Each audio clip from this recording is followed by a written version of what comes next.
इस सब की शुरुआत हुई आज से कोई 56 बरस पहले। साल था 1969। कानपुर के पास एक छोटे से गांव के एक साधारण ब्राह्मण परिवार में एक बालक का जन्म हुआ। नाम रखा गया अनिरुद्ध। 5 साल की उम्र जब बच्चे खिलौनों में खोए रहते थे, अनिरुद्ध घंटों रामायण और गीता सुनते। एक ही सवाल मन में गूंजता, जब इस संसार क्षणभंगुर है तो मेरा सच्चा साथी कौन है? और उत्तर मिला कि मेरे तो गिरधर गोपाल, दूसरा न कोई।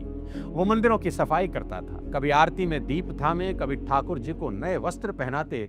और फिर आई वो चमत्कारी रात जब मात्र 13 वर्ष की उम्र में उन्होंने परिवार, सुख सुविधा सब छोड़ दिया और सिर्फ एक चीज चुनी, कृष्ण। रात के कोई 3 बजे थे, गांव सो रहा था। एक बालक प्रभु प्राप्ति की ज्वाला लेकर अपनी नियति की ओर चल पड़ा।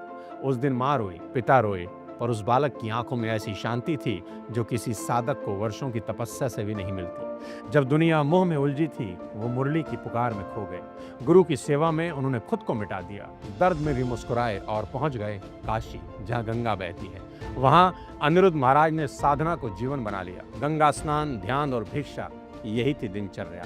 भोजन मिले तो भी भजन, ना मिले तो गंगा जल पी के भी संतोष और भजन। लोग कहते ये बालक पागल है, वो मुस्कुराकर कहते अगर ये पागलपन भगवान के लिए है तो मुझे ये पागलपन मंजूर है। एक दिन उन्होंने रास लीला देखी, राधा कृष्ण की वह लीला जिसने उनका जीवन पूरी तरह बदल दिया।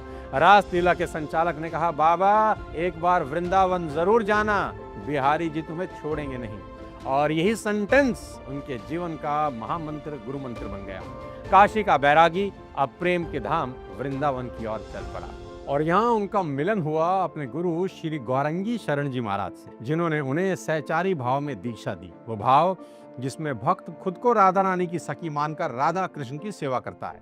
अब आश्रम में गुरु की सेवा शुरू हुई। सुबह से लेकर रात तक सेवा, कभी थाली धोना, कभी चरण पखारना। और एक दिन गुरु जी को भोजन नहीं मिला तो कहते हैं उन्होंने भी 3 दिन तक कुछ नहीं खाया। ये बोले कि अगर गुरु भूखे हैं तो मैं कैसे खाऊंगा। यह कोई साधारण तपस्या नहीं, यह प्रेम की पराकाष्ठा है। 10 बरस तक वहां उन्होंने गुरु सेवा की, वस्त्र धोए, कुटिया साफ करी, भोजन बनाया।